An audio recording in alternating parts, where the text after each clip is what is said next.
আসসালামু আলাইকুম প্রিয় শিক্ষার্থীরা। আগামীকালকে থেকে তোমাদের পরীক্ষা শুরু হতে যাচ্ছে। তো আমাদের পরীক্ষায় প্রথমেই যে কাজটি করতে হবে সেটা হচ্ছে ওএমআর শীট পূরণ। এবং এই কাজটা যদি কেউ ভুল করে তাহলে কিন্তু তার পরীক্ষা বাতিল বলে গণ্য হয়। তো আমাদের খুব সুন্দর করে কিন্তু এটা পূরণ করা শিখতে হবে। আজকে আমরা এখানে দুইটা শীট দেখতেছি, একটা এমসিকিউ এর, একটা হচ্ছে তোমাদের মেইন খাতার উপরে যে শীটটা থাকবে। তো এই দুইটা কিভাবে পূরণ করতে হয় আজকে আমরা এই দুইটা জিনিস খুবই সুন্দর করে দেখে নিব।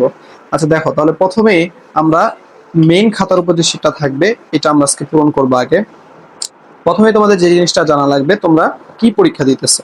অর্থাৎ তোমরা যদি মনে হয় যে এসএসসি পরীক্ষাটি হয়ে থাকো তাহলে এসএসসি দিতে হবে, এইচএসসি হলে এইচএসসি দিতে হবে। যেহেতু আমরা এসএসসি পরীক্ষা দিতেছি তাহলে অবশ্যই আমাদের এখানে এসএসসি এটার উপর সুন্দর করে পূরণ করে নিতে হবে। তারপরে আমাদের পরীক্ষাটা কত সালে, আমাদের পরীক্ষা হচ্ছে 2026 সালে। তাহলে সুন্দর করে এখানে 2 শূন্য তো দেওয়াই আছে, 26 লিখতে হবে। এবং যেহেতু আমরা এসএসসি পরীক্ষা দিতেছি তাহলে আমরা কি করব, আমরা এসএসসির উপর একটা টিক চিহ্ন দিয়ে দিব। তারপর তোমাদের এখানে দেখো রোল নাম্বার দেওয়া আছে, রোলটা আমাদের বসাইতে হবে।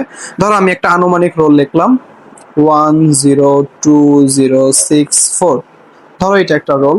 তা আমরা প্রথমে কি করব, আমরা পেন্সিল দিয়ে বা কলম দিয়ে আমরা প্রথমেই আমাদের রোলগুলো যেই যেই গোলাতে আছে সেখানে আমরা একটা চিহ্ন দিয়ে নিব, যাতে পরবর্তীতে আমাদের দেখতে সুবিধা হয়। প্রথমে 1 আছে একটা।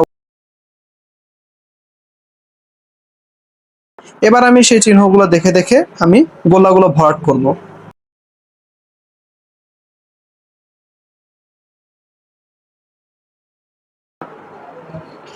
ওকে, এরপরে কাজ আমাদের হচ্ছে রেজিস্ট্রেশন নাম্বারটা পূরণ করা। আমরা একটা রেজিস্ট্রেশন নাম্বার যদি এখানে লিখে নিই,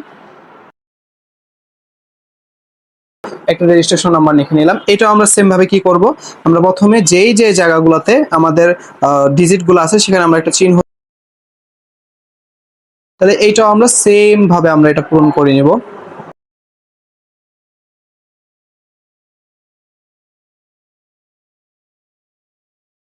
ওকে, তারপর হচ্ছে আমাদের এখানে আছে বিষয় কোড। দেখো বিষয় কোড আমাদের প্রতিটা পরীক্ষায় কিন্তু আমাদের অ্যাডমিট কার্ডে লেখা থাকে। আবার আমরা যে প্রশ্ন পাবো সেই প্রশ্নের উপরে লেখা থাকবে। ধরো আমাদের প্রথম পরীক্ষা 101 লেখা আছে বিষয় কোড।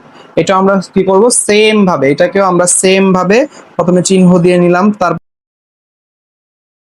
আর পাশে যেটা দেখতেছো সেটা হচ্ছে অতিরিক্ত উত্তরপত্রের সংখ্যা, অর্থাৎ আমরা যেটা লুজ নামে চিনি।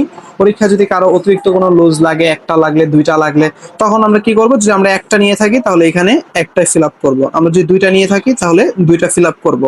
একইভাবে আমরা যে যতগুলো নিব ওগুলো ফিল আপ করবো। এবং উপরে যে জায়গাগুলো দেখতেছো গোল্লা ভরাটের, এই জায়গাগুলোতে আমরা কখনোই গোল্লা ভরাট করবো না। এবং এই যে আমরা নিচের যে দুইটা অংশ দেখতে পাইতেছি, এই নিচের দুইটা অংশে আমাদের কোনো কাজ নেই। আমাদের কাজ হচ্ছে শুধু এই উপরের অংশে, যেটা আমরা অলরেডি করে ফেলছি। আর নিচের এই অংশটা, এটা আমাদের কোনো কাজ নেই। বা এই যে স্বাক্ষরের ঘর দেখতেছো, এখানেও আমাদের কোনো কাজ নেই।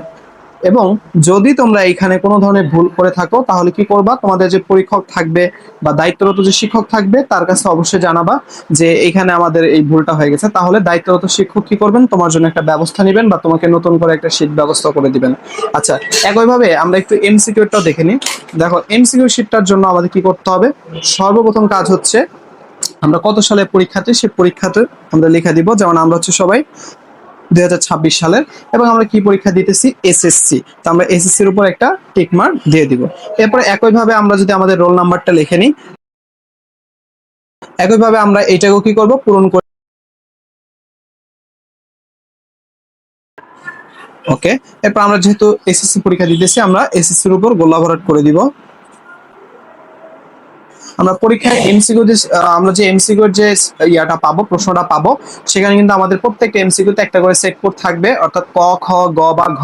তা আমাদের সেট কোডটা যেটা হবে আমরা সেটার উপরে কি করব, একটা দাগ দিয়ে দিব। যদি খ সেট হয়ে থাকে তাহলে খ সেটে, বা যার জন্য ক সেট সে ক সেটে, যে গ সেট সে গ সেটে সুন্দরভাবে দাগ করে দিব।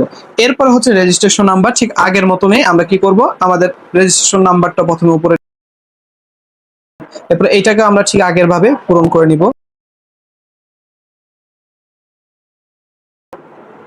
একইভাবে আমাদের যদি বিষয়কর থাকে পরীক্ষায় 101, এটাকে আমাদের এখানে পূরণ করে নিতে হবে।